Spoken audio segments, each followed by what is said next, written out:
Today we go back to the connected discourses, the Samyutta Nikaya, to look at a sutta as a discourse from the Khanda Samyutta, the great section on the aggregates, where we find a group of discourses dedicated to the theme of the aggregates, the things that make up a person.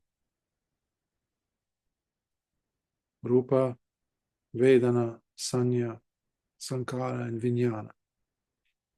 These five: form, feeling, perception, habitual drives, and consciousness. We have a series of suttas that Lord Buddha uses to help the student penetrate deeper and deeper to understand the different layers that have to be properly grasped, as in understood. Because it's not a matter of filling up a bag with things, with stuff, with ideas, with principles, with teachings, and somehow hoping for them to make sense at the end of the day, sometime in the future, one day, where everything falls into place. Now I just have to pile it up. And that is not this path. That is not the Dhamma that the Buddha taught. For that reason, he doesn't emphasize the very importance, for example, of adding as much Dhamma as you can. That's not important, ultimately. So it's not the quantity, it's the quality of Dhamma that we get. For that reason, he mentions in the Dhammapada how even a small verse, short verse from the Dhammapada, or from the Dhamma, that you understand, can do it for you. In our oversaturated consumerist society, which we also brought or bring into the Dhamma studying of the Buddha's teachings, that is more of a problem than an asset or a strength.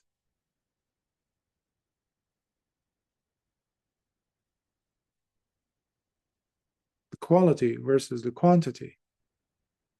In this case, I mean the understanding of the Dhamma. So if there's this only, you don't understand, for example, all the five aggregates, fine. Can you understand just one of them? One that is really closest to you, such as feeling, for example. Everyone can relate to feeling good or feeling bad. And the neutral feeling. If you can just hone in on that, don't worry about sanyas and sankharas and vijnana and rupa. You don't have to worry about that. Just one tiny little snippet of the Dhamma, feeling, and you have it with you everywhere you go. You have it with you. You're always being triggered by things. To feel good, you're lost in it. Feeling bad, you're lost in that. And most of the times when none of those two extremes are taking place, guess what? It doesn't mean that we have stopped feeling, by the way. This is the only Dhamma, this is the only teaching where you will be taught that all the time you have feeling. If it's not those two extremes, then what is it that predominates our sensory experience when it's not painful, not pleasure? It's the neutral, neither painful nor pleasurable experience. That is the predominant theme, emotional or feeling-based experience we have, which, by the way, we neglect to consider, we neglect to see. We don't even consider it to be feeling. It's not happening if it's not painful, if it's not pleasurable, it's not happening. And don't talk to me about that because it's not feeling. That is the wrong view in this case that we have.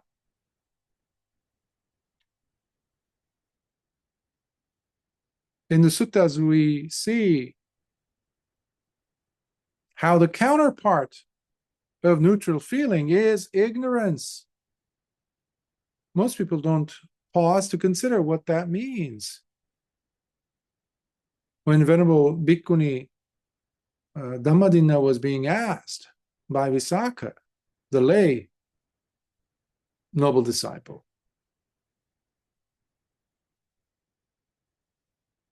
as to the connections, what is the counterpart of this? What is the counterpart of that? He was addressing the question, he was trying to find, he was already a noble disciple, he was a non-returner, by the way. They were having a very juicy Dhamma discourse, Dhamma discussion. And Venerable Bhikkhuni, who was an Arahant, was giving him the right answers. How so? He asked, well, what is the counterpart of pleasurable feeling? Painful feeling, she says. And then the question goes to, well, what about the counterpart of those? Painful or pleasurable? It's the neither painful nor pleasurable. In other words, neutral feeling. And now he thought, this is going to be an interesting question. Let me ask her this. Well, what is the counterpart of neutral feeling? Ignorance. This was unheard of. Most people don't understand that. Ignorance in this case means willful ignoring, meaning not staying on top of the experience of neutrality, neutral feeling that is taking place. As in right now, there are parts of your body that if you are really cognizant, if you're really paying attention,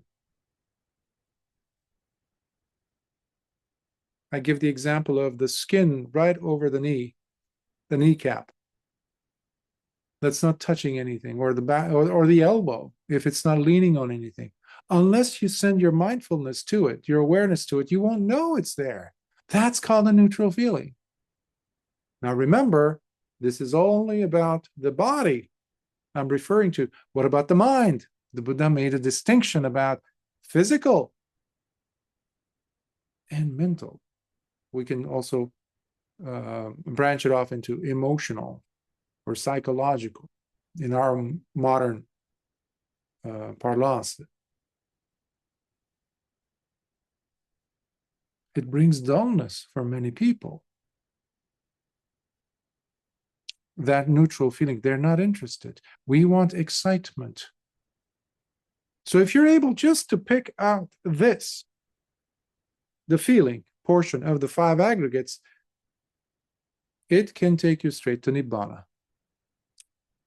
It's in the suttas, and this happens to be one of them.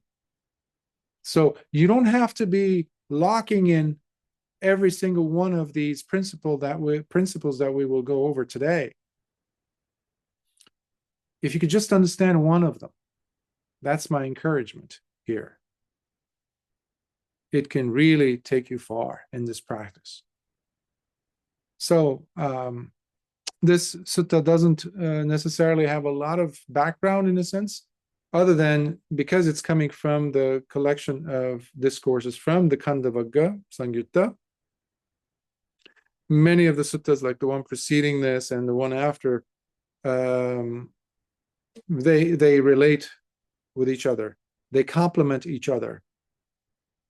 And in other words, they all are trying to highlight put the spotlight on one aspect of understanding the aggregates, because it can be complicated when you're overburdening yourself, your mind, with all these principles. You don't have to do that. That is, again, my encouragement here. So it is, the sutta number, by the way, is 22.6, SN 22.6. It's from, as I said, Samyutta Nikaya. It's from the Khandavagga Samyutta, from the Khanda Samyutta, and Nakulapitu Vagga, the section on Nakula's father. There we also have Nakula Mata. I think we've covered one sutta where we were addressing both Nakula Mata and Nakula Pitu. They were so much in love with each other that they said one time, I'm deviating here slightly, they went to the Buddha and they said, Bhante, what do we need to do so that we end up being reborn together again? We love each other so much. You can almost see the Buddha shaking his head. But they were very much attached to one another. But they were, they're very, very dedicated to the Dhamma, to the sasana. They were very, strong supporters. And we have, I think I might have covered it with you, the sutta, several years ago. And the Buddha says, you have to keep the 5 precepts. You have to do the same kind of merit-making actions. He's saying that to the wife, Nakula Mata, and he's saying that also to the... Nakula is the son, by the way, which we don't see much in the suttas. We see them. He says, then you would be in a prime position to be reborn at the same place in the same realm and find each other in that realm at the same time. So it's interesting. I just saw the name, reminded me of that sutta. But the sutta today is not that. Paṭisallāṇa Sutta is the one today that we'll be covering. It's retreat into seclusion. SN 22.6. Let's begin. This is what I personally heard. At one time, while the Blessed One was residing at the monastery donated by Anathapindika at Jades Park in Savatthi, he addressed the Bhikkhus by saying, Bhikkhus. Yes, Blessed Lord, those Bhikkhus replied. And the Blessed One continued by saying, Bhikkhus, practice in seclusion. As you deepen your meditation by fully engaging in it and taking it with you wherever you are, and into whatever it is that you do. I declare this, because in doing so, the Bhikkhu finally comes to know and understand things by seeing them as they truly are.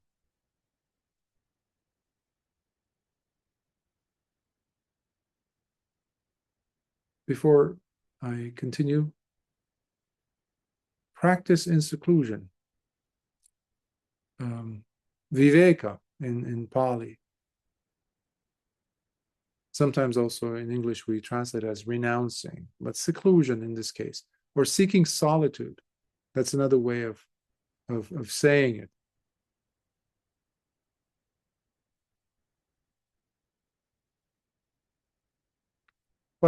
Paṭisallāṇa, Pati, by the way, it means,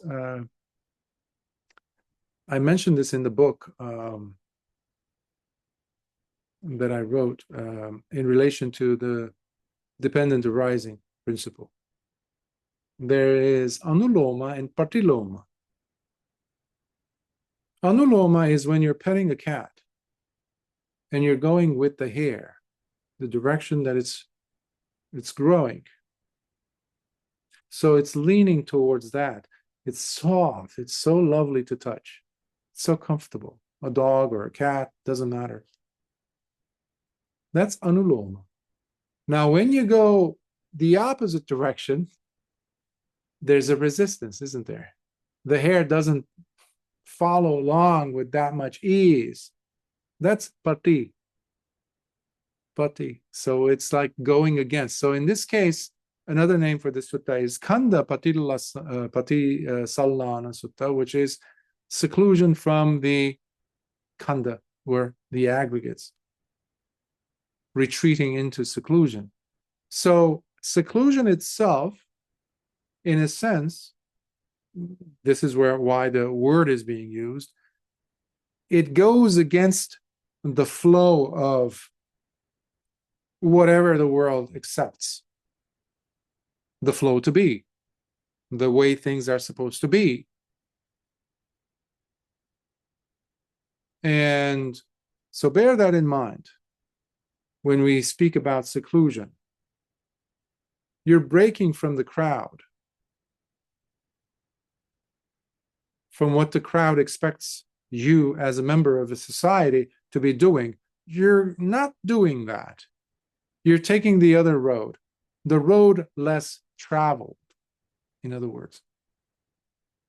So let's continue on with what the Buddha is really saying here to the bhikkhus as to why is it important for them to practice in seclusion. We'll come to, I'll address it as we go on. And what is it that he comes to know and understand by seeing them as they truly are? In reference to the bhikkhu. He comes to know and understand by seeing the point of origin and disappearance of forms. He comes to know and understand by seeing the point of origin and disappearance of feelings. He comes to know and understand by seeing the point of origin and disappearance of perceptions and memories. He comes to know and understand by seeing the point of origin and disappearance of habitual drives, sankhara. He comes to know and understand by seeing the point of origin and disappearance of consciousness. Point of origin meaning the rising, origination point, where it begins, and its disappearance. When we talk about meditation, which is another name for Paṭisallāṇa, by the way, the meaning of the sutta, if you want to put it into a single word, it is meditation. That's what it is. And here we have to make a clarification as to what we mean by meditation. This is not going to be an entire, like a dissertation as to what it means. No, it's very simple. In this Dhamma and Discipline, whenever we use the term meditation, we are referring to the two aspects of it, samatha and vipassana. Okay? They're not two different things. They are joined together. That's what distinguishes this path, because awakening cannot happen with samatha alone.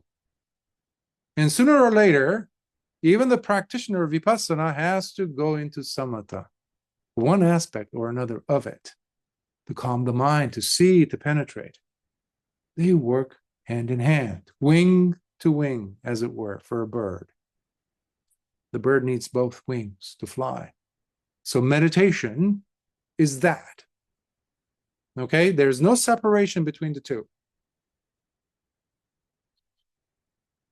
Deep serenity, tranquility, calm. That's samatha. Vipassana, penetrative insight, seeing clearly, seeing through, in fact, phenomenon. And in this case, when he's speaking about Paṭisallāṇa, yes, there is seclusion, retreating into seclusion through the means of meditation. Using what? Remember, what sutta is this? From which collection it is? Khandas, the aggregates. There you go. Here's your meditation object. Because sometimes people are confused. They say, Bhante, what is my meditation object? I'm confused. I don't want to do that anymore. I don't feel connected to, but you always have meditation objects. Always. If you're mindful, that is. So, he's now going to delve deeper into, that was almost like a synopsis, the beginning, the point of origin of each of these aggregates, and then the disappearance of each of these aggregates. Remember, this is also indicating, this is the Buddha's way of also hinting at the understanding of the penetrative insight of anicca, seeing anicca. If it is Buddhist meditation, if it is therefore samatha and vipassana, there has to be development and pursuit of understanding, clear understanding of the three aspects of existence: anicca, dukkha, anatta. So when you are able to see the rising or the point of origin of, in this case, rupa, vedana, sanya, all these five aggregates, and you're seeing their disappearance, you're also seeing anicca sooner or later, especially its disappearance, because that means you're more eager to see what's happening there before paying attention to craving, tanha, coming in and saying, hey, look over here, there's something more over there that's rising. You're saying, hold on, I'm curious, how is this thing ending? How is this thing ceasing? You're practicing the meditation of Lord Buddha proper, because you're observing anicca. And anyone who observes anicca is also going to be soon enough able to see dukkha. Again, this is not happening in a linear fashion. Sometimes a person sees anatta or dukkha first before they get to see anicca. That's okay. That's okay. But one will lead to the others. That's what I'm trying to say. Inevitably, if it is being done proper, as in proper meditation. And what is meant by the point of origin of form, the point of origin of feelings, the point of origin of perception, the point of origin of habitual drives, and the point of origin of consciousness? It is when the bhikkhu eagerly welcomes, becoming delighted with an experience as he fervently takes it up and grabs it tenaciously. Any of these five. And what exactly does the bhikkhu eagerly welcome? By becoming delighted with an experience as he fervently takes it up and grabs it tenaciously.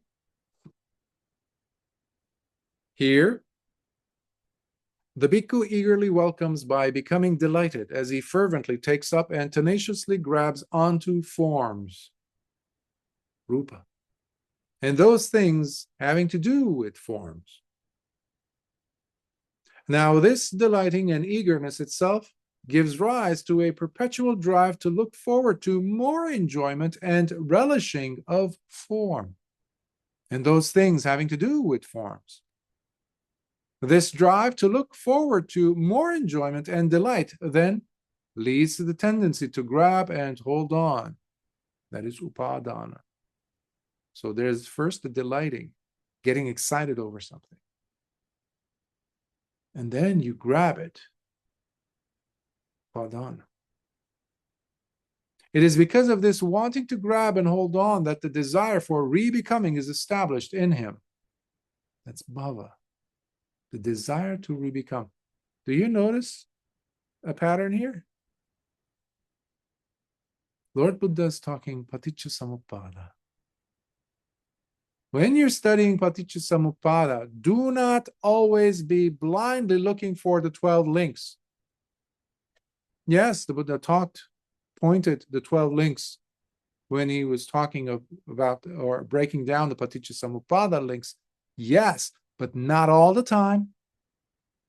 In other talks, when he's talking, describing, disseminating the teachings on Paṭisallāṇa, he's not using 12.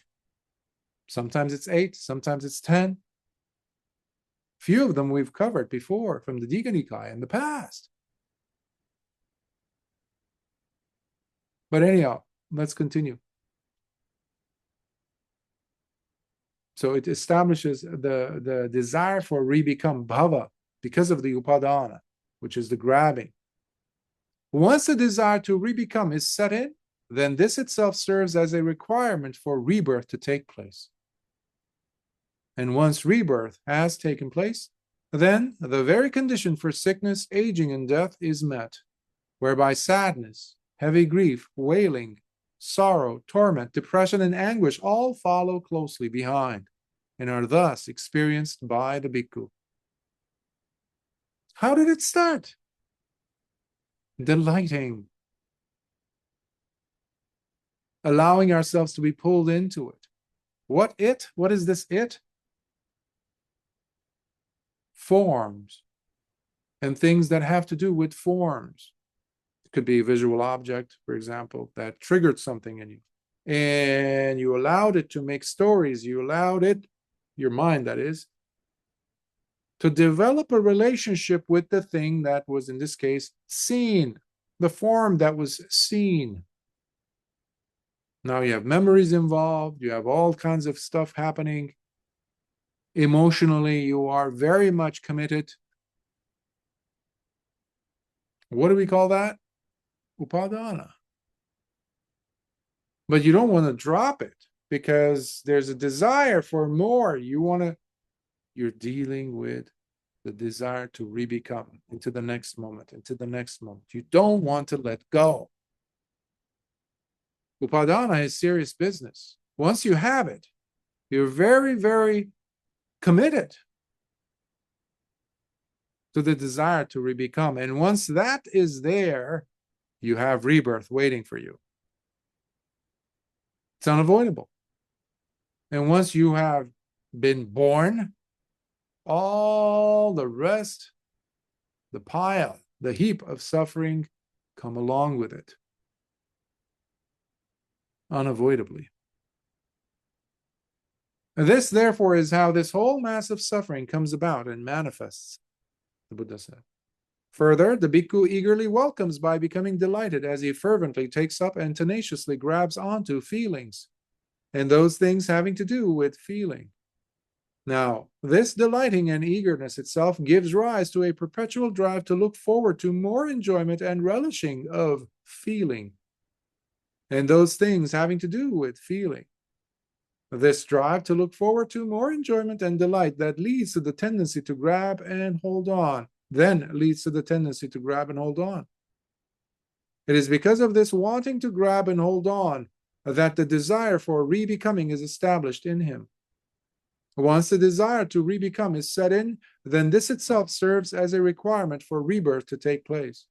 Remember, sometimes I've had people say, even teachers have mentioned, or their followers, saying that it's just your thought at the end of life, or you'll dictate the next, where you end up. I've mentioned this many times too, in different occasions. However, there's a caveat, there's a footnote there, big footnote that has to be addressed. And that has to do with the momentum throughout life that's been building up. The image I get in this case is also of that, the wound up cars when we were children, especially as I think boys, you would just roll the wheels of the car without letting it go yet. And then you add momentum. The spring is loading. And then you let go of the car and it just flies. That's the momentum. So if the person has been holding on tightly, upadana, if the person has had the desire for re-becoming, they go hand in hand, remember? And then you're near the end of life and you say, no, I have zero intentions of being born again. I'm sorry, it has nothing to do with your intentions at that point. Remember the momentum? Bundles, heaps of craving that's been there, linking you from one moment to the next. So it's not an intellectual affair. It's an existential phenomenon, which requires us to have sati to at least see it. See the preferences between pleasurable feeling and, in contrast to painful feeling. And we're not even interested in the neutral feeling because that doesn't say anything for us. It has to be delightful. If we have that premise, if we come from that position of it has to have some delightful aspect to it, then you definitely have bhava in you. So it doesn't matter how many choices you make. No, I'm not going to be reborn. It really doesn't matter the momentum that you've been creating, so long as there isn't right view. Once right view is there, the understanding is there, and you see it completely crumble, as it did for King Suddhodana, Lord Buddha's father, at the moment of his death, and he became an Arahant. He allowed it to crumble.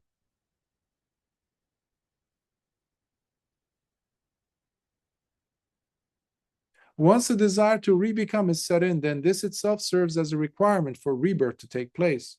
And once rebirth has taken place, then the very condition for sickness, aging, and death is met, whereby sadness, heavy grief, wailing, sorrow, torment, depression, and anguish all follow closely behind and are thus experienced by the Bhikkhu. These are not things that happen in a vacuum. Sorrow, wailing, grief. Every single one of us has experienced at least a few of these throughout life. And it comes in the form of relationships. You're not living in a bottle by yourself. The commitments you have, the disappointments you have, the sadness, episodes of grief, and episodes of joy and delight. And their absence means dukkha.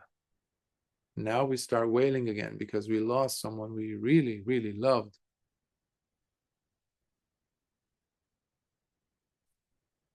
Clinging. Another word that the Buddha uses is panchupadana khandha. The five grabbing, or the five grabbing aggregates, or the tendency to grab on and hold on to the aggregates, numbering 5. That has to be understood. Remember, there's nothing fixed, nothing that is stable in any of these 5. Remember, the Buddha started this sutta by saying, pay attention, Bhikkhu, to the point of arising, to the point of origin of each of these aggregates and their disappearance. Now, the problem is because we are on absent-minded mode, we're not practicing sati, we're lost in the delight of interactions, good or bad. Keeps us busy. We put credence and importance to those experiences rather than looking at what is taking place. Because you're a walking bundle of aggregates, you know. That's what an aggregate is. It's a bundle of these different things happening. None of them is stable. None of them is stationary. None of them will be in that state that you want to keep it in. And that itself is a great source of suffering, dukkha. But to be able to see that it is also anatta. It's not fixed. It's not there. There's nothing substantially holding it together as a thing. Now that is a tough one for many of us. But we start with small baby steps. That's why I was encouraging you to not try to, understand all 5 aspects of the aggregates, five of them. If you could just look at one that really is attractive or something that you have more of a propensity of understanding quicker, makes sense more for you. I gave the example of feeling. It could be rupa, it could be form, it could be perceptions. But usually feeling stands out for most. That's why. Anyhow, the Buddha says, this, therefore, is how this whole mass of suffering comes about and manifests. Further, the Bhikkhu eagerly welcomes by becoming delighted as he fervently takes up and tenaciously grabs onto perceptions and those things having to do with perceptions or memory. The Buddha never said or, by the way. That's my addition. The Buddha was very precise. He knew exactly what he was saying. In Pali, it's perfect. But in English, sometimes because perception itself becomes very abstract for many people to understand. But when I say memory, they know what memory is.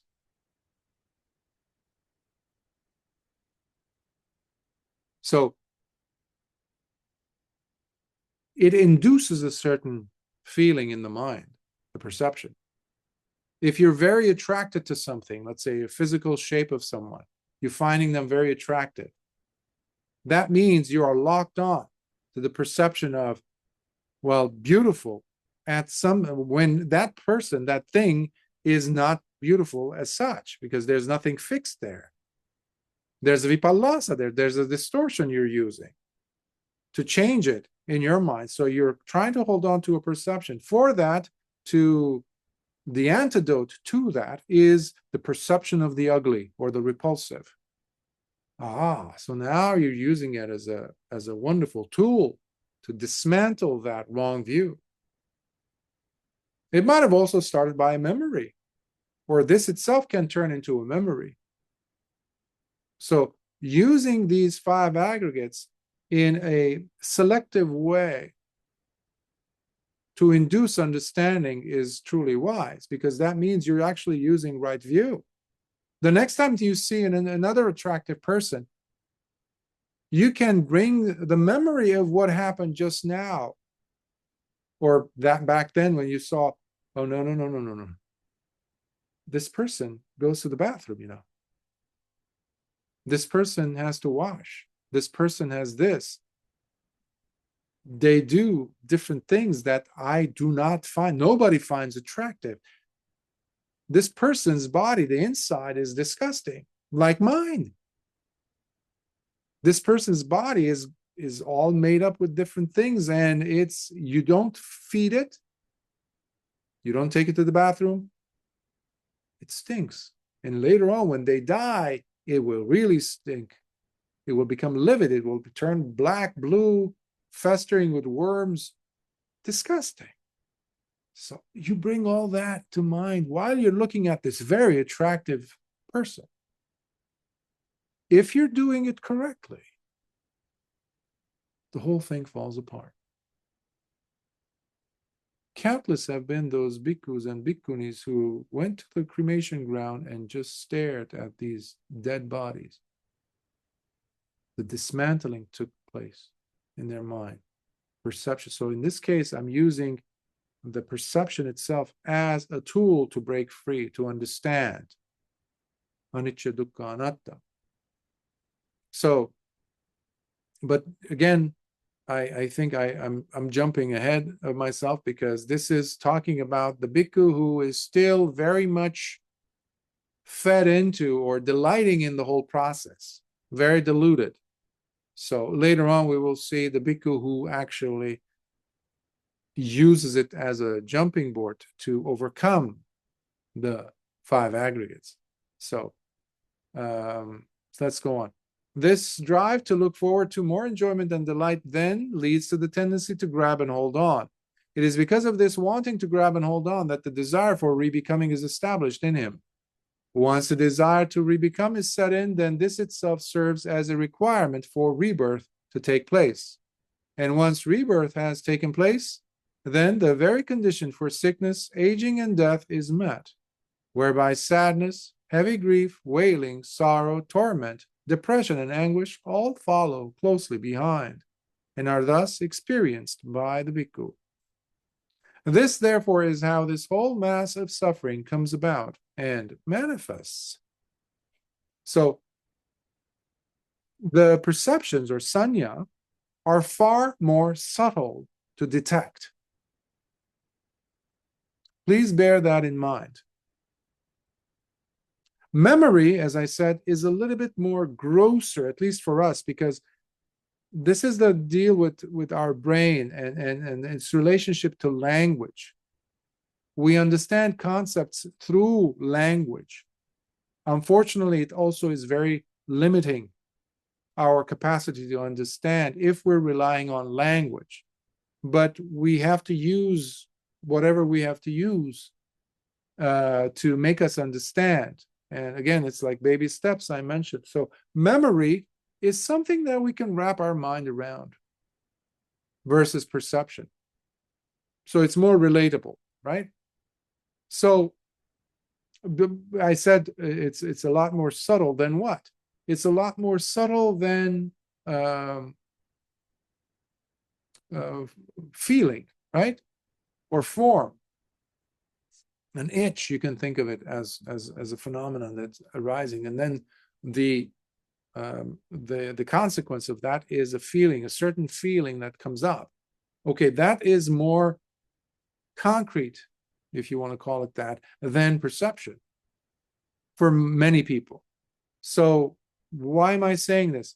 Remember, I'm going back to that initial instruction the Buddha gave, the arising of the aggregate and the disappearance of the aggregate. This is key to understand.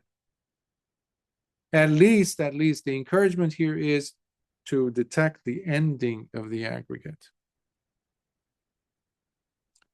It's easier to detect the beginning. So when the perception arises, usually, or the memory arises, well, some might argue that it's not easy, Bhante, to detect the beginning. So I'll leave that to the actual, as you go on practicing it, you tell me how it is, because it makes a difference from one person to the next. My experience. I have to correct myself on that. Anyhow, so point is the rising and disappearance of these. This, therefore, is how this whole massive suffering comes about and manifests.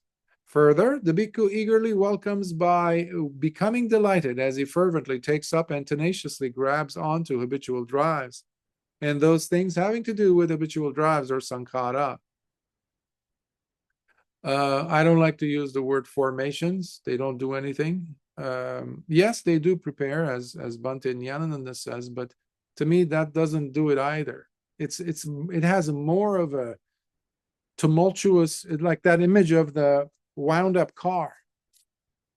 It's a loading up period, the sankhara.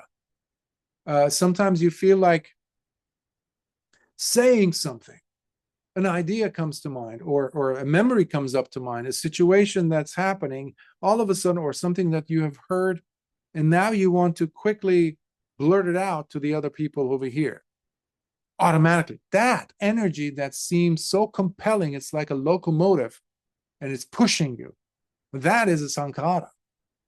It's a drive, it's powerful, and it has a lot to do with our habitual tendencies, proclivities.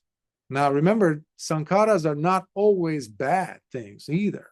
Sometimes people have that misconception. It could also be something essentially benign or even good. This is where we go beyond good and bad, because they're both are going to create excitedness in the mind. Because you're simply a pawn in the hands of the sankhara. You're just going to do whatever the drive is telling you to do. And that is not the path that's teaching us this. What the path is teaching us to be able to see it. And when you're observing the sankhara, you're looking at it, you're observing it, you're seeing its beginning. You're not a chump. You're not in its hand like a slave, or being tossed around, beaten up, and then just, no, I have no other choice. I have to say it. No, you don't. If you're observing it. Because automatically what happens is when you have sati to see the beginning, the intensity of it, just looking, observing, it deflates in front of your eye. It crumbles, the sankhara. Because many times people expect the sankhara to just disappear one day. And lo and behold, I'm an Arahant now. No, it doesn't happen like that.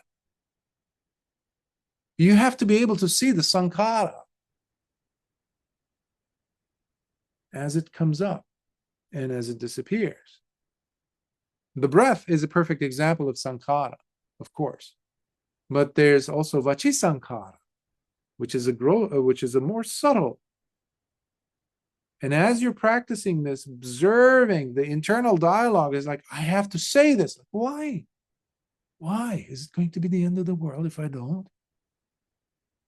And then you all of a sudden, guess what? Because of your proper observation of the sankhara, you also detected upadana. You saw clearly, oh, the clinging, the grabbing on to the thing. And you look carefully, there's nothing in it. Why? Because a moment earlier, there was no such thing. Where did this come from? And then you see how the sankhara have come with us. We've started them from beginningless time, from many, countless lifetimes in samsara. We've been animated by the sankhara. But nobody's paying attention to the beginning and the fall of it. The moment you do, suddenly it disappears. Now, unfortunately, it doesn't happen with that one observation, clear, penetrating, because we're still driven by them. But we have to observe them and not act on them. Go beyond the sankhara with clarity. Now, this delighting and eagerness itself gives rise to a perpetual drive to look forward to more enjoyment and relishing of habitual drives, such as saying what you wanted to say. It's like a release of tension. That gives you some relishing, some delight, And those things having to do with habitual drives. This drive to look forward to more enjoyment and delight then leads to the tendency to grab and hold on. It is because of this wanting to grab and hold on that the desire for re-becoming is established in him, because we want to re-experience them. Once the desire to re-become is set in, then this itself serves as a requirement for rebirth to take place. And once rebirth has taken place, then the very condition for sickness, aging, and death is met, whereby sadness, heavy grief, wailing, sorrow, torment, depression, and anguish all follow closely behind and are thus experienced by the bhikkhu. This, therefore, is how this whole mass of suffering comes about and manifests. Further, the bhikkhu eagerly welcomes by becoming delighted as he fervently takes up and tenaciously grabs onto consciousness and those things having to do with consciousness. Consciousness, remember, you have to have, we use the salayatana, or the 6 sense spheres.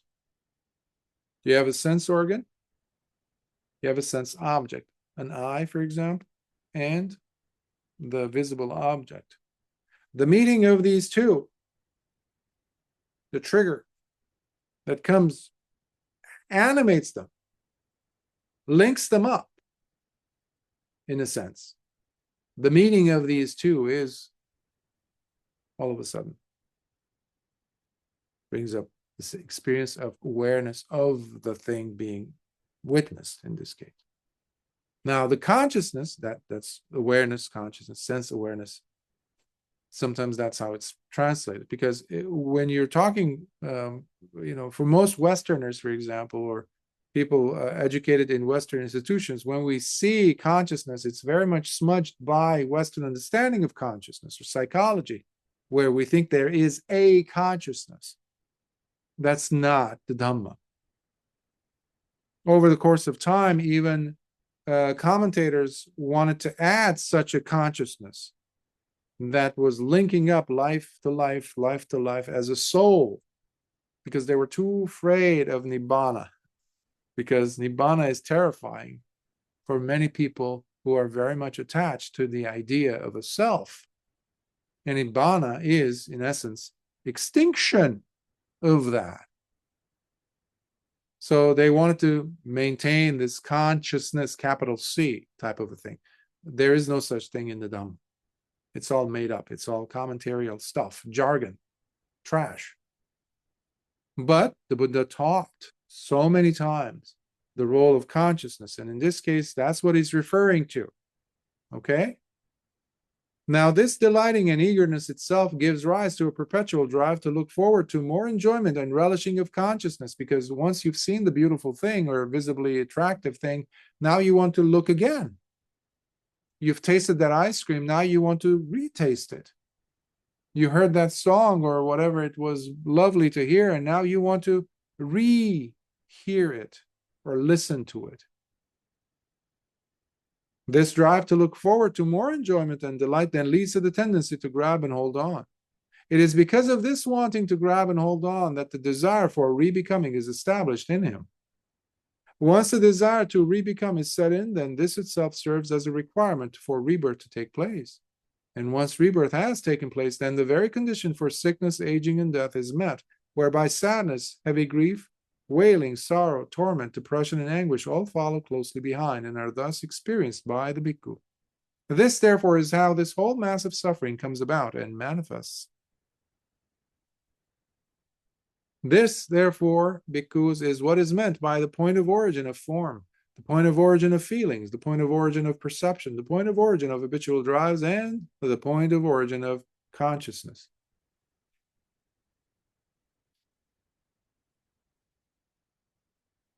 Now, earlier, I mentioned from the name of the sutta, Paṭisallāṇa. Pati means going against. Now, when you carefully listen to those instructions, does that sound like what this world advocates for us to live life as? That goes against everything that society teaches us, starting from our families, and in some cultures more than others, where you have to go and really get delight, as much delight as you can, enjoy as much as you can. All that. Do you see now the connection between Paṭisallāṇa as to why is this being said as a seclusion? There's, in the commentarial tradition, we also have, some good things also, by the way. It's not all bad. There's some wonderful things in the commentaries too. That has to also be said. But, in context of this sutta, when we talk about seclusion or looking for solitude or viveka, there's 3 kinds of seclusion you need to consider in this Dhamma and Discipline. One is the physical, kaya viveka, where you physically remove yourself. And you see this countless times throughout the suttas and the discourses when what is being told or taught, and the example being used is of a person who secludes oneself in order for them to put the mind in a state where it experiences the jhanas. Right? Physically secluding oneself from sense pleasures, all that, in order for the mind to really get settled and drop into a state of serenity and deep, deep, deep absorptions. There's that. Then there's the second kind of seclusion that we have to consider. And there's the chitta viveka. Some people call it chitta as the mind, but I see it as being very contextually dependent. So I use it more in terms of secluding the heart, having the mind be untouched or untouchable. So you could be standing in the middle of a crowded metropolitan city at a bus stop, and all these traffic and all these noises are there, crowds of people. And you could be in that chitta viveka, despite the fact that you're not physically experiencing the kaya viveka, where you haven't physically secluded yourself. And then there's the upadhi viveka, that is for the awakened ones. That is, they seclude from the assets, including the 5 aggregates. They just drop into Arahant samadhi. They're really untouchable. That's called akuppacetu vimutti, or at times it's called also avitakka samadhi, or animitta samadhi, appanihita samadhi, sunyata. All these are references of that dropping of all those assets. Now, we have to start somewhere, right? So when we think about viveka, or in this case, seclusion, which is another word for it in Pali, Paṭisallāṇa, that is what we're really looking forward to, meditative experience. The physical seclusion is important to some extent. All right? If you're going to a cave in the middle of the jungle and thinking that arahantship is waiting for you there, there's a problem. A big problem.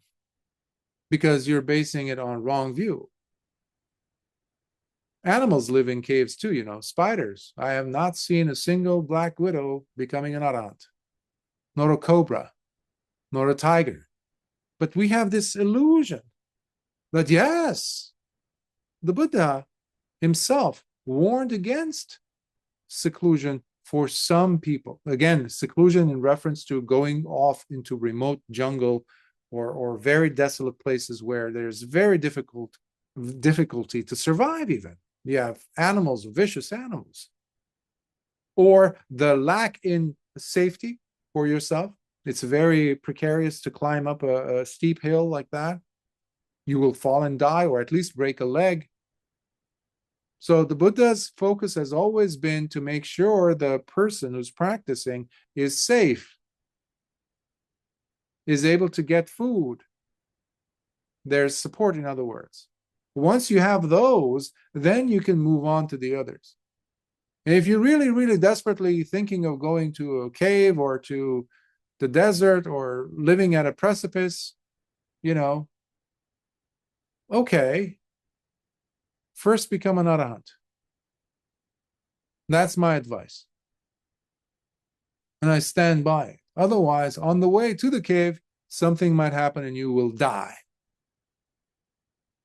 There was one Bhikkhu, I think he was an American or a British, I forgot. He recent years, he died in Sri Lanka. He had a terrible accident in the jungles because he insisted on living in the jungles. So they had built him a hermitage and things like that. So the lay people had to walk to come to him because one day, as he's walking through the jungle, there was an elephant. I don't know what he was thinking, but he tries to give the elephant, this wild elephant, some metta. Well, I don't know if he succeeded or not, but chances are he didn't, because the elephant starts stomping him and crushed his pelvic bone, as well as his portion of his, not a rotator cuff, but part of his femur, basically. Because of the break of that bone, by the way, he lay there in the jungle forest until the lay people were so worried. So after a few days, they couldn't see him. So they came and looking for him. They found him still crawling on the ground in the forest floor. Why? The Buddha would ask. Why? So sometimes there's the image that we have. I'm not discouraging, in a sense, going to solitude. Of course, that's always there, but use your right view, use wisdom. Because sometimes we are so mesmerized by stories, as I was saying to another student today. We're so mesmerized of stories such in Luang Por Man, for example, Ajahn Mun, and how he lived, and many other examples of other arahants who lived in desolate, remote places. They had done the job. They had done it. They didn't care if a I don't know, a boa constrictor came and strangled them at night. Okay, job is done. But if you're still struggling, you haven't even reached the first stage of awakening, Sotapatti. What are you doing going and sneaking off into a cave hoping that arahantship will take place? That's ludicrous. That's why teachers have to be very, very stern, twist the ears of these people. Make sure as you sit there, as Lord Buddha did with the bhikkhus. I forgot which bhikkhu it was. I think it was Nanda or Anuruddha, not our famous Anuruddha. There was a bhikkhu anyhow. He ordains and he quickly comes and he's so excited and he says, Bhante, I'm going to go to the forest. I'm going to practice. I'm going to give it my all. And the Lord Buddha looks into his heart and his mind and he sees that he's not ready for seclusion. When I first read this, I was surprised. Because I also had that image of, well, the Buddha always pushes the bhikkhus, or, to go into the remote places, so really squeeze, your fears and this and that. He teaches a long discourse to this bhikkhu as to the importance of being around supportive individuals in the Sangha, being around fellow bhikkhus. Why? Because he saw that this bhikkhu was not ready. So physical seclusion only goes so far. Now, you might be in the monastery and physically seclude yourself. You can still be very much crowded. Seeking companionship, that's the problem. So go and seclude yourself. If you live with many people in your own house, as a lay person, for example, go and seclude yourself physically. That always is wonderful. Whenever you can. So you don't have to go on top of a mountain or live in a mountain crevasse, in order for you to be practicing. No, this is not the path for you.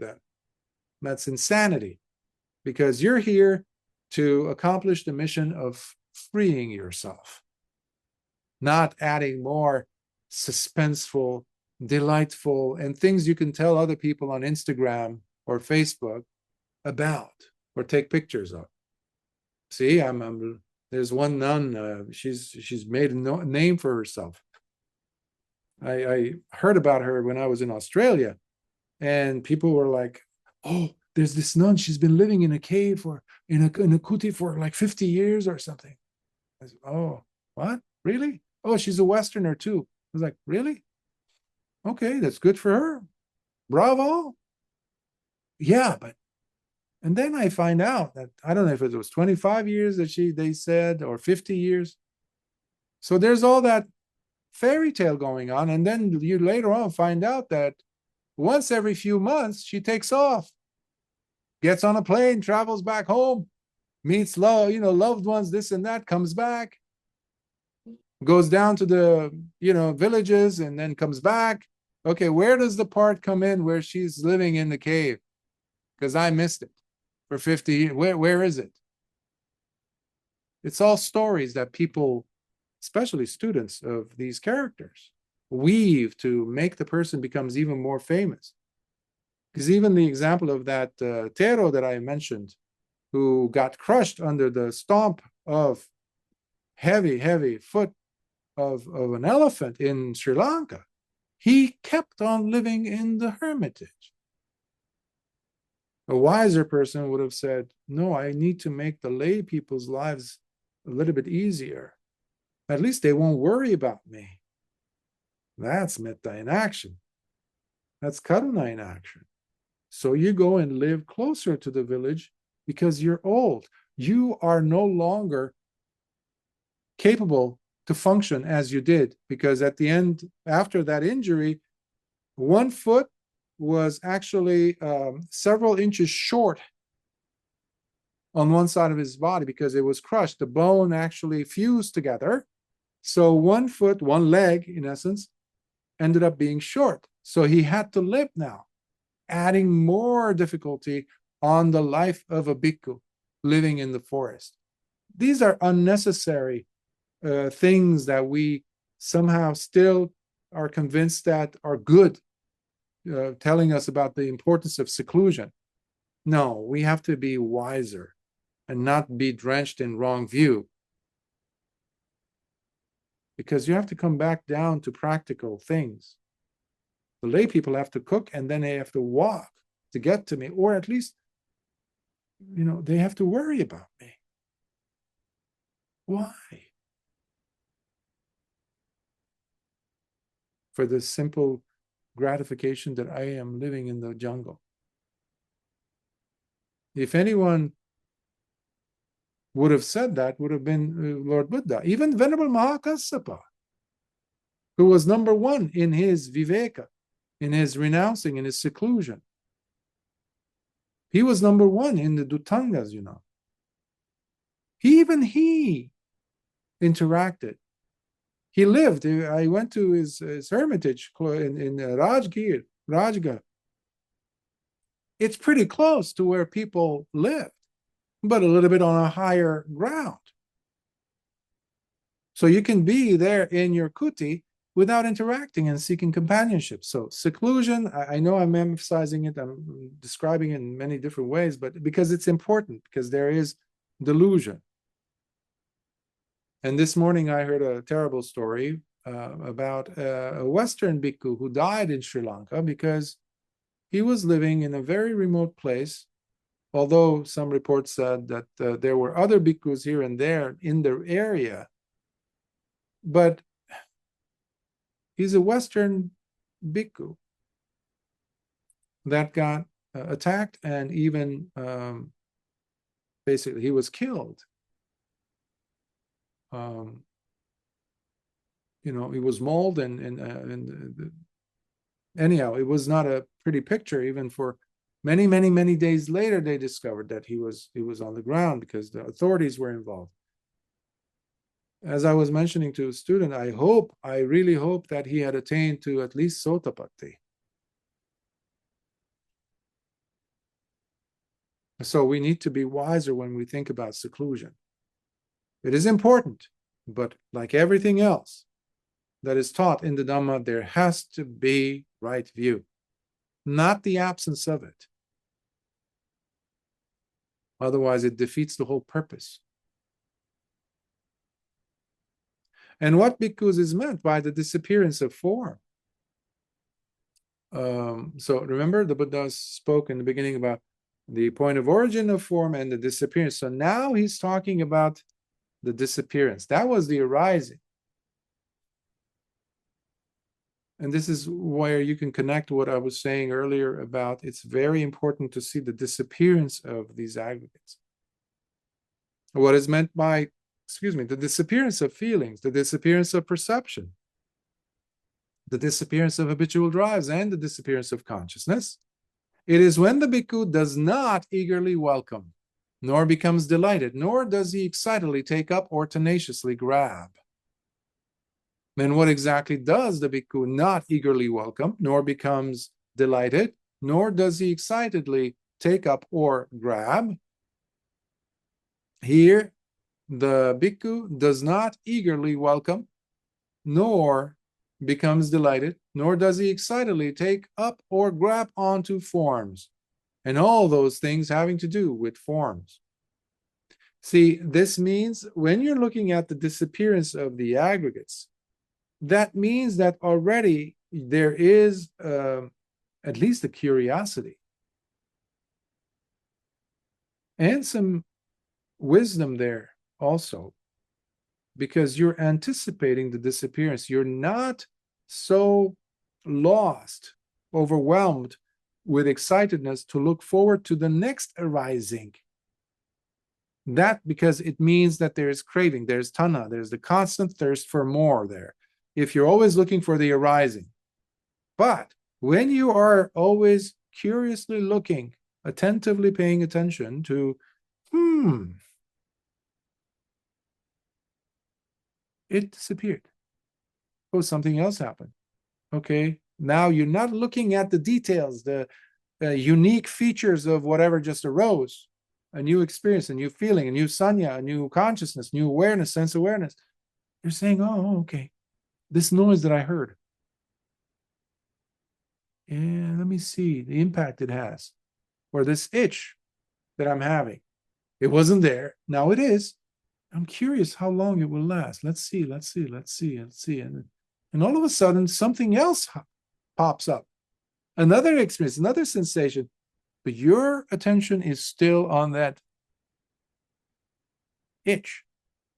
And then you notice all of a sudden there's the predominance of the new arising. And then you see disappear, the itch gone. There's the other one. And you start seeing, and eventually this drives you to a state of disenchantment. You get so bored. You get so tired of this. It's so tiresome. And you get disgusted by this process. You don't get disgusted because you don't have sati. Real disgust kicks in when you understand what's happening really. You're no longer buying the story, the mirage. is not having an impact on you.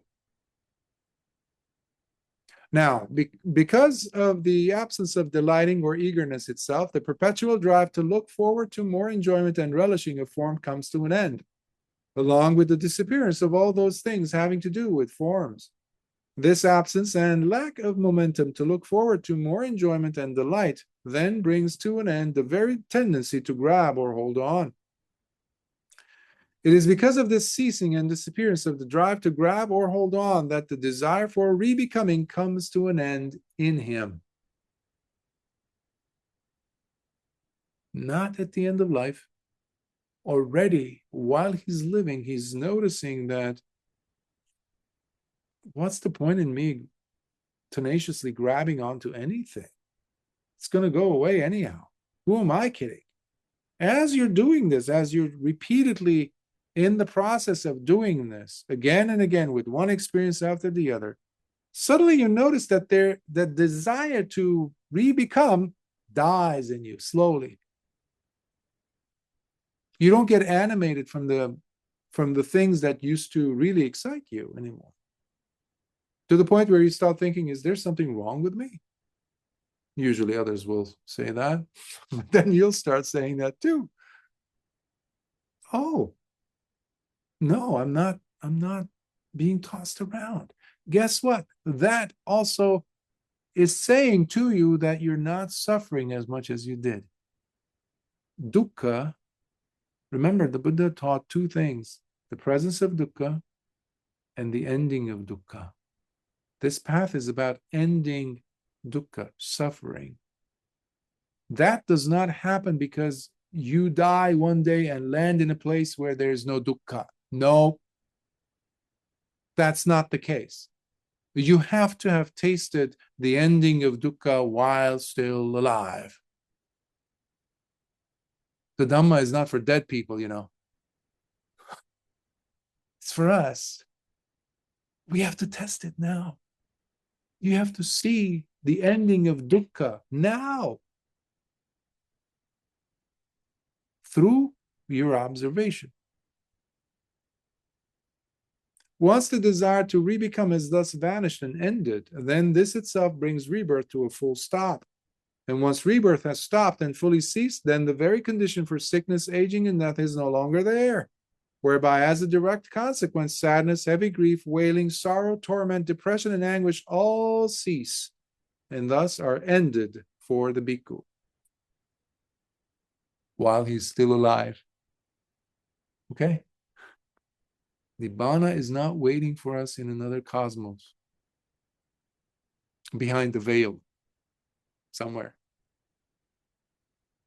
This, therefore, is how this whole mass of suffering comes to its end and fully ceases. Furthermore, the bhikkhu does not eagerly welcome, nor becomes delighted, nor does he excitedly take up, nor tenaciously grab onto feelings and all those things having to do with feelings. Now, because of the absence of delighting or eagerness itself, the perpetual drive to look forward to more enjoyment and relishing of feeling comes to an end, along with the disappearance of all those things having to do with feeling, because you're seeing that the joyful, lovely, colorful feeling does not last, despite all our efforts. And you repeating it again and again and trying to somehow re-experiencing it is a fool's errand. You're just trying to create something that you already know it won't last. That adds more suffering. But to see it means you have wisdom. This is what we mean by wisdom liberates. It is through wisdom that you will free yourself. Your wisdom, not someone else's. Your wisdom, that's how important it is. How you relate to the practice. Your relatedness to it and bringing the teachings into your life. That's why, if you remember, the Buddha was saying, take that meditative state, that drive to maintain it with you wherever you go. It's not just there waiting for you in your room, in your cushion, in the zendo somewhere for you to practice after you walk in and do the bows and this and that, and then okay, now I'm in the mood. No, it's rubbish. That's ritual. This absence and lack of momentum to look forward to more enjoyment and delight then brings to an end the very tendency to grab or hold on. It is because of this ceasing and disappearance of the drive to grab or hold on that the desire for a rebecoming comes to an end in him.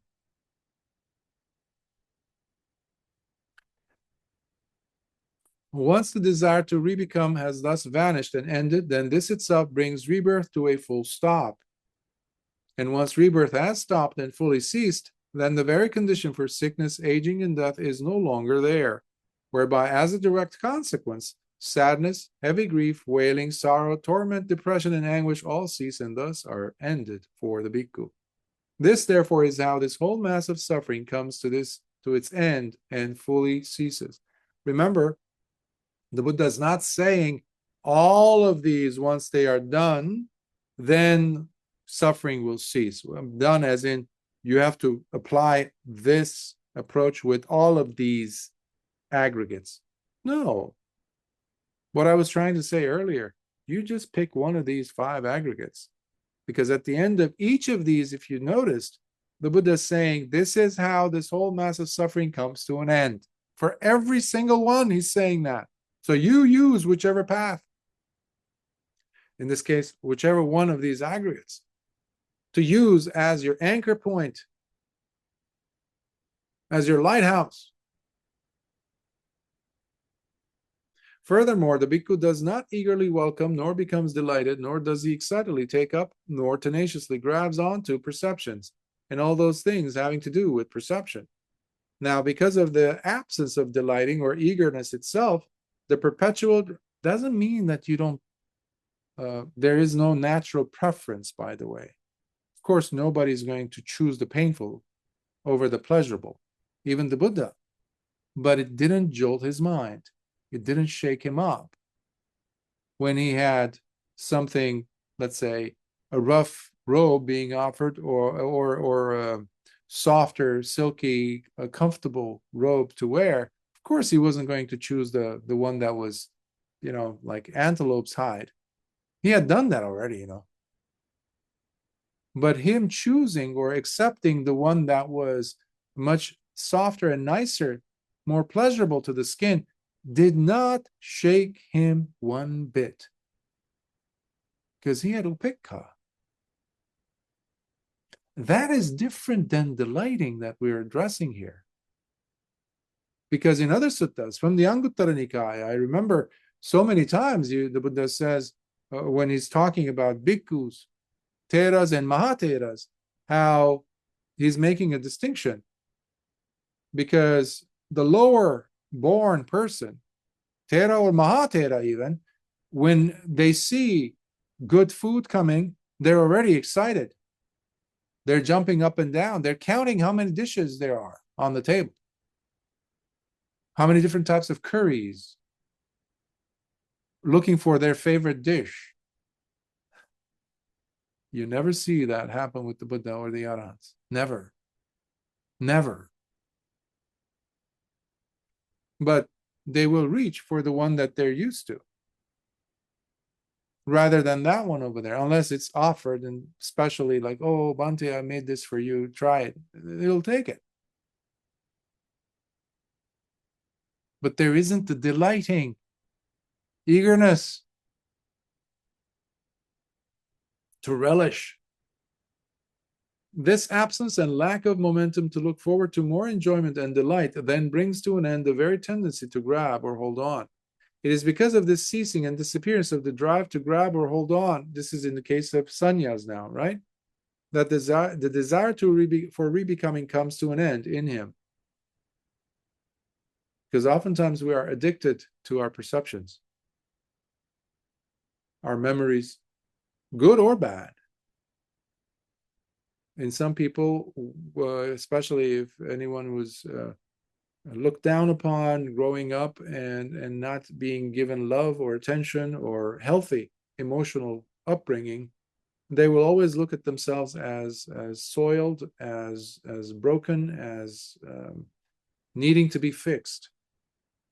And that's a terrible life. You're re-traumatizing yourself all the time. So that's a perception. Versus another person who's a narcissist who thinks that they're always right. They're always the most important person in the room. That's a sickness. Well, because it's based on wrong perception. Again,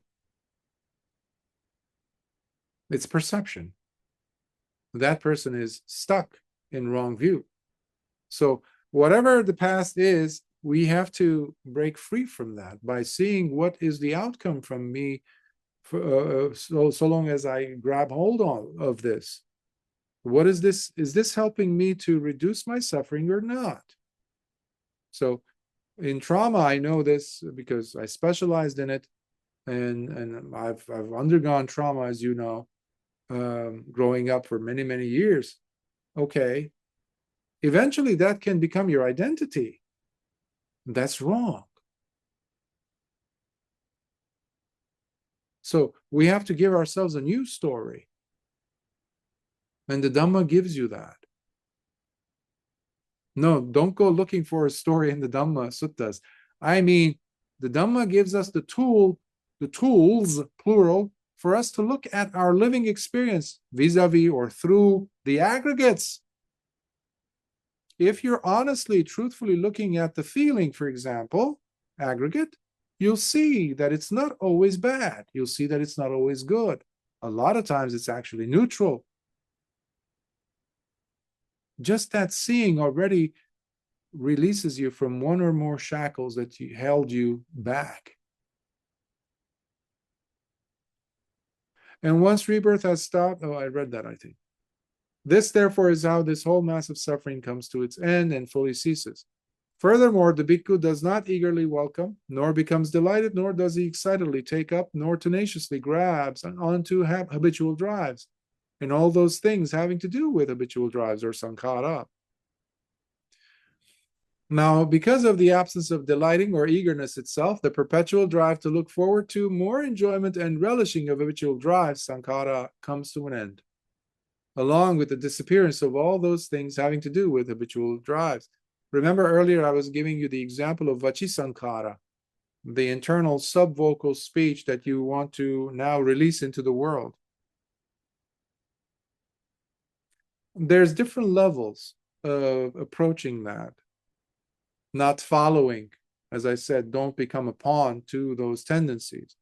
One is simply by using the suppressive quality. It could be even your maintaining of the precepts, your sila. You say, no, I won't say that, because sometimes the vaci sankhara is a negative one, as I said. Maybe you want to curse. Maybe you want to use a mean speech, ugly words, or maybe you want to lie because this is your opportunity to make it bigger than what it was. So you hold yourself and say, no, that would be musavada. I would be speaking falsehood. No. So that's one way of pulling the reins on the sankhara, if you will. Another one would be for you to look at the rising and the disappearance. This is more subtle, this is more advanced than just mere practicing of sila, because now you're going deeper. You're understanding the mechanism behind it. There's wisdom taking place. Sila will also take you with sufficient practice, of course, but this one is taking several steps instead of one. This absence and lack of momentum to look forward to more enjoyment and delight then brings to an end the very tendency to grab or hold on. It is because of this ceasing and disappearance of the drive to grab or hold on that the desire for rebecoming comes to an end in him. Once the desire to rebecome has thus vanished and ended, then this itself brings rebirth to a full stop. And once rebirth has stopped and fully ceased, then the very condition for sickness, aging, and death is no longer there. whereby as a direct consequence, sadness, heavy grief, wailing, sorrow, torment, depression, and anguish all cease and thus are ended for the bhikkhu. This, therefore, is how this whole mass of suffering comes to its end and fully ceases. Furthermore, the bhikkhu does not eagerly welcome, nor becomes delighted, nor does he excitedly take up, nor tenaciously grab onto consciousness and all those things having to do with consciousness. Here you can think of Bahya as Lord Buddha's advice to Bahya. Dithe dithamattam bhavissati, sute sutamattang bhavissati, mute mutamattang bhavissati, vinyate vinyatamattang bhavissati. When thinking, there's just the understanding that there's thought. When sensing, the itch, the taste, the smell, there's just that. When hearing, there's just a heard. When seeing, there's just a seen. That's it. Otherwise, you will be taken for a ride in the form of consciousness, because consciousness doesn't stay there. Consciousness is going to add more stuff. Memories will come in. The connection that we talked about in past, I think it was Paṭisallāṇa Sutta, among others, between consciousness and nama rupa. That is a deadly combination. So long as there is that bonding between these two, we're stuck in samsara, the Buddha says. But once we understand, however, that because I have an eye, and if I'm looking over there in that direction, and I'm paying attention, and all the elements are there, all the conditions are right, the light, this, that, and it is a visible object, I'm going to see eye consciousness, therefore. But there isn't a story there yet. That is, when seeing, there's just a scene. That is it. It stops. It stops. It doesn't happen. It doesn't turn into a story. It doesn't turn into anything.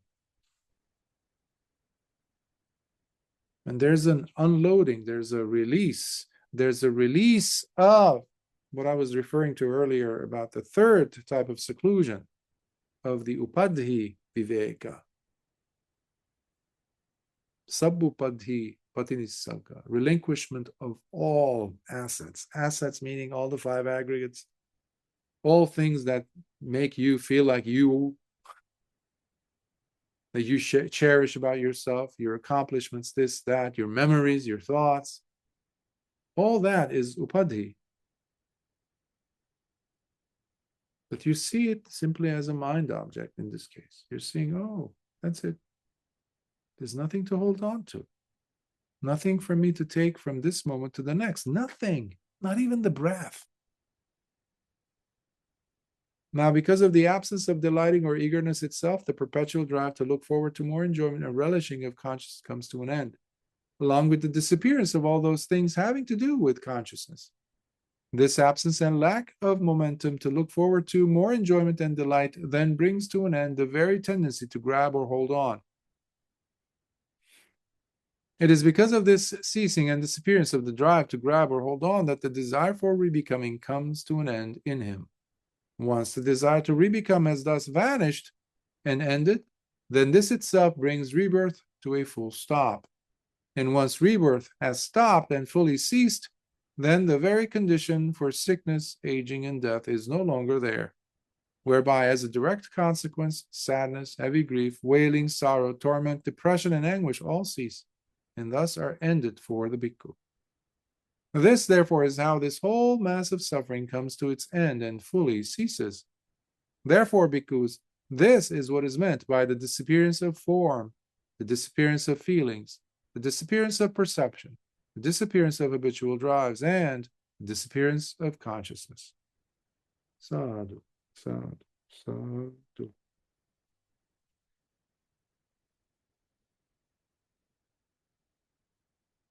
Very surgically precise, wouldn't you agree? As to what the aggregates really are and how to use them.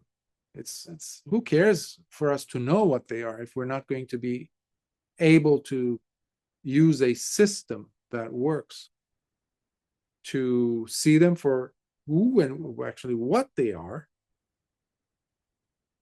and free ourselves from it. Because remember, the disappearance, attagama, and samudaya, the rising, those things were being pointed out here. Because if you see these two, you also have the nisana. You also have the escape if you're able to see these two.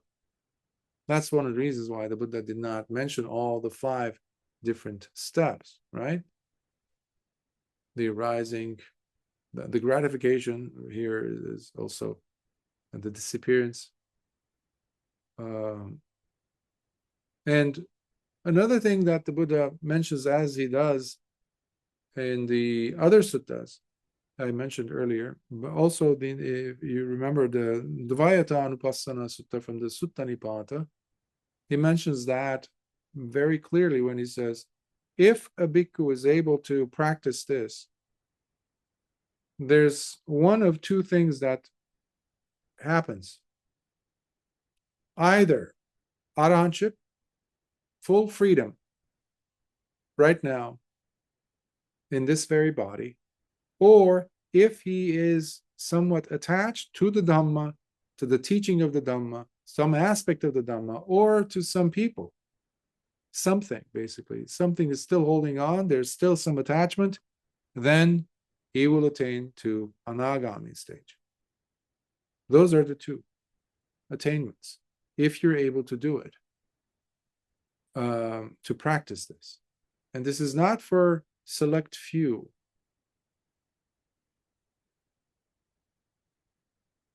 Like that. But it is for those of us who are willing to go, as the saying goes, the distance. And you're the only one who has control over that. You're alive? Yes. Are you able to follow this much? I mean, I think it's been an hour and a half plus. That says you're able to follow, to practice some portion of it. Now, then it's a matter of continuity. Are you able to maintain that? That's why the Buddha says this path is for those who have appamada, that drive, the diligence, the heedfulness. Not to leave it where they found it, not put it in a book or somewhere in a bookshelf, and that's the end of that. No, you're applying it in your daily life. And that's why the aggregates, the teaching on the aggregates, are always profound and very pragmatic as well, very practical. Because then you definitely can take the practice with you everywhere you go. So I'll stop here. My throat is not behaving well. It's hurting a little bit. Any questions, please?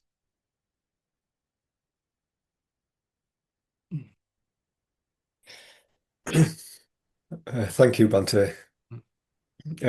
I think this quite regularly, but that feels like these sutta, to contemplate on a more regular basis. Feels like one of them suttas that you really like. That is the entire path. Um, but I mean, I have a question that sounds like it's quite personal, but I'm hoping that the answer can be a bit more useful for other people as well. At the moment, I've started drinking coffee, and I don't generally drink it, and I've drank it at past in it at times in the past, but it can bring on such intense fear, like it spikes something in me, and it make it genuinely, without sounding too dramatic, it can make me feel almost like as if I'm going to die. It's like a fear of it. Um,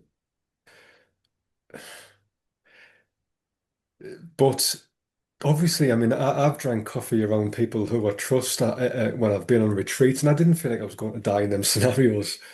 So I'm wondering, is it something that can be used as a tool? And I know, like for instance, we don't use like passions to overcome passions, but can it be something like maybe going to a channel ground where you face your fears?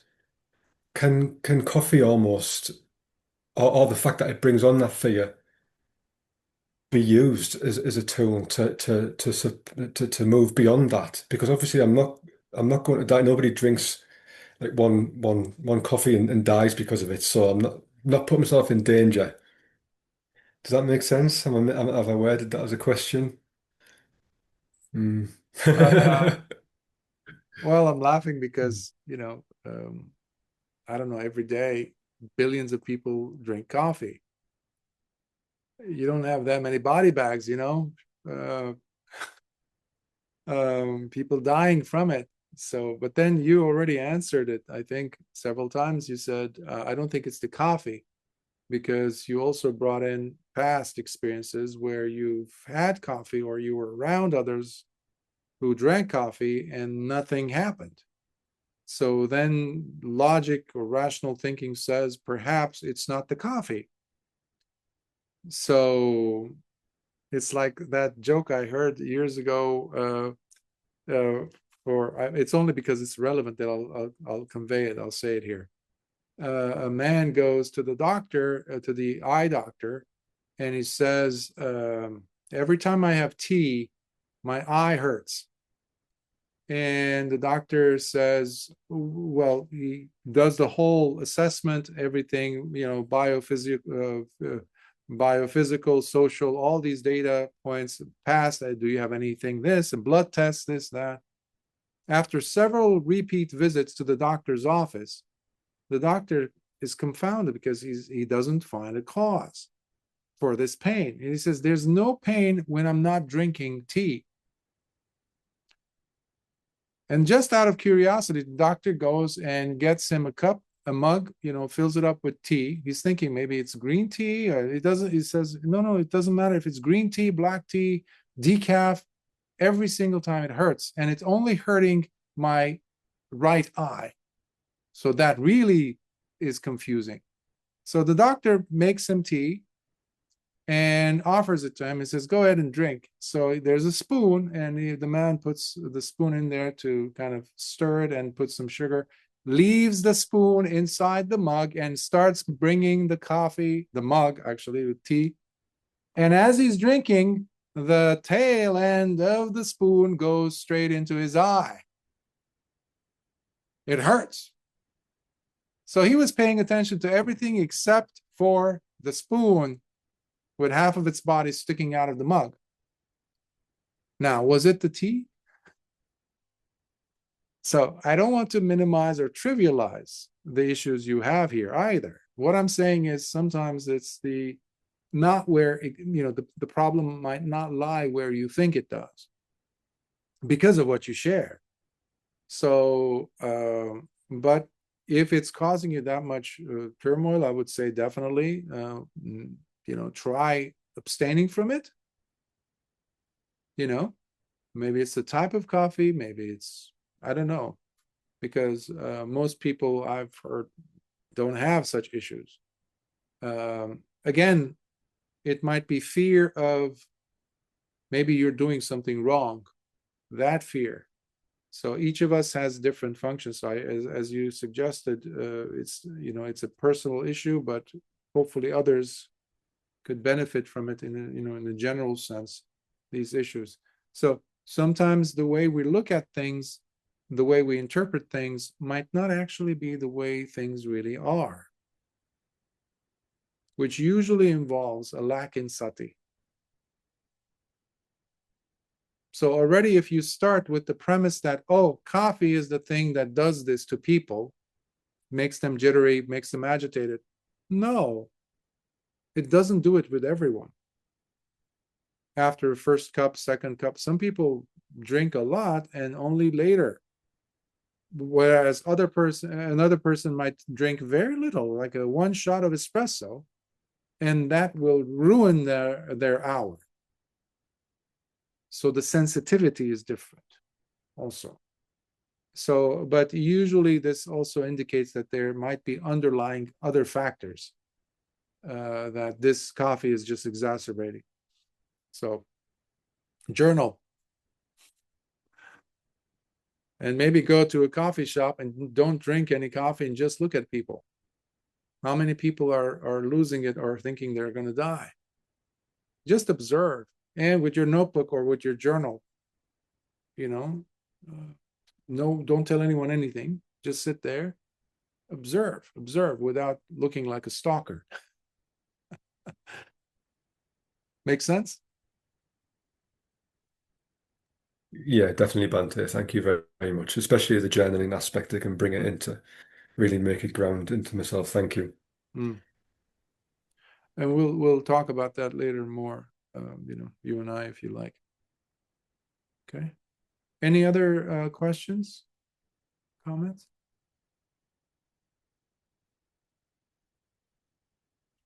Okay, let's transfer some minutes. Akasatha chubumata devanagamahiddhika punyantang anumoditva chirang rakhantu lokasasanam. Akasatha chubumata devanagamahiddhika punyantang anumoditva chirang rakhantu desanam. Akasatha chubumata devanagamahiddhika punyantang anumoditva chirang rakhantu mam paranti. Sadhu.